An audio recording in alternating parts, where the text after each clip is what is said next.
மகா சிவராத்திரி அப்படின்னா என்ன? இன்னைக்கு என்ன விசேஷம்? பாத்தீங்கன்னா இது இன்னைக்கு இந்த உறக்கத்திற்கும் விழிப்புக்கும் நடுவுல இருக்கக்கூடிய ஒரு உணர்வு. ஓகேங்களா? அந்த கான்சியஸ்னஸ் சொல்லக்கூடிய ஒரு உணர்வுல நம்ம ஒரு கனெக்ஷனை கிரியேட் பண்றோம். எதுக்குன்னா அண்டத்திற்கும் பிண்டத்துக்கும் நடுவுல ஒரு சின்ன ஒரு கான்சியஸை கிரியேட் பண்றோம்.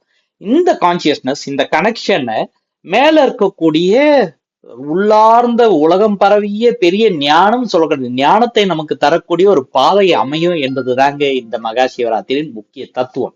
அது என்னன்றத பார்ப்போம். வணக்கம், இது ஸ்ரீ ரமேஷ் பாபு, வர்மக்கல்ப ரிஜினேஷன் சென்டர். நம்ம சேனல் சப்ஸ்கிரைப் பண்ணலன்னா சப்ஸ்கிரைப் பண்ணிட்டு பெல் பட்டனை கிளிக் பண்ணுங்க. உங்களுக்கு அத்தனை அப்டேட்ஸும் உங்க இன்பாக்ஸ்ல வந்து சேர்ந்துடும்.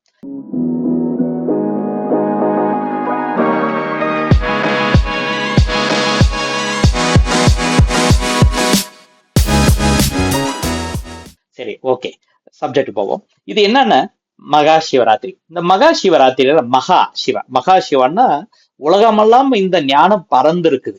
காஸ்மாஸ் சொல்லக்கூடிய ஒரு குவாண்டம் பிசிக்ஸ்ல சொல்லக்கூடிய ஒரு சின்ன அணுவாய் அது அமைந்திருப்பதால் அந்த ஞானத்தை நாம் அடைய வேண்டும் என்றால் அதற்கான ஒரு தொடர்பை நாம் உருவாக்க வேண்டும்.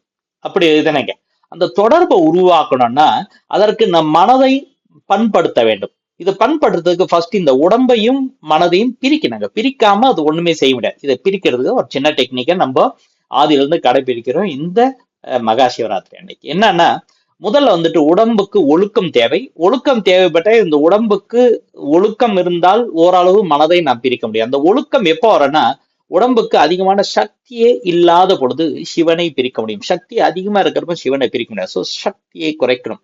அதாவது ஃபெமினைனிசம் சொல்லக்கூடிய அந்த சக்தியை குறைக்கணும்னு என்ன செய்யணும்? ஃபர்ஸ்ட் உடம்புக்கு என்ன முக்கியமா தேவைப்படுதுன்னு பாத்தீங்கன்னா உணவு, உறக்கம். இது ரெண்டும் இருந்தா உடம்பு வந்து ஹாப்பியா இருக்கு இல்லைங்களா? சொகுசா இருக்கும் சொல்லலாம், நல்ல ஒரு வார்த்தை. இந்த சொகுசா இருக்க விட்டீங்கன்னா என்ன ஆகும்னா மனதை அது தன் வசப்படுத்தி அது இயக்க செய்ய ஆரம்பிச்சிருது. அதனால என்ன செய்யறான்னா இந்த மகா சிவராத்திரி அன்னைக்கு பாத்தீங்கன்னா உடம்பு கொஞ்சம் டயர்டு பண்ணக்கூடிய, உடம்பை கொஞ்சம் அந்த சொகுசுல இருந்து வெளியெடுக்கக்கூடிய உணவு பண்டத்தை ஃபர்ஸ்ட் கட் பண்ண. உணவு கிடையாது. ஸோ ஃபாஸ்டிங், உணவு தின்னாம வந்து இருக்கு இல்லைங்களா முழு நாளும்.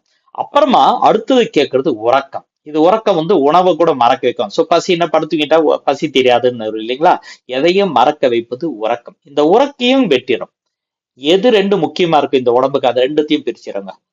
எதை பிரிச்சிடும்? ஃபர்ஸ்ட் வந்துட்டு இது இல்லாம பண்ணிடும், உணவு இல்லாம பண்ண. உணவு இருந்தாதான் கொழுப்பு, ஆங்காரம் இது அத்தனையும் வந்துடும். சாப்பிட்ட உடனே அடுத்தது என்னன்னு உடம்பு கேட்குது. அதனால ஃபர்ஸ்ட் அதே கிடையாது. அது இருந்தா தானே அடுத்தது என்னன்னு கேட்பேன்.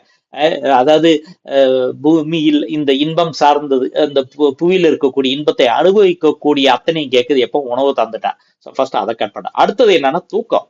இந்த தூக்கத்தை கட் பண்ணிட்டா என்ன ஆகுதுன்னா ரெண்டும் இல்லாதப்போ உடம்பு என்ன செய்யறதுன்னு தெரியல. இந்த மனம் உடம்பு இல்லாம வேலை செய்யும்.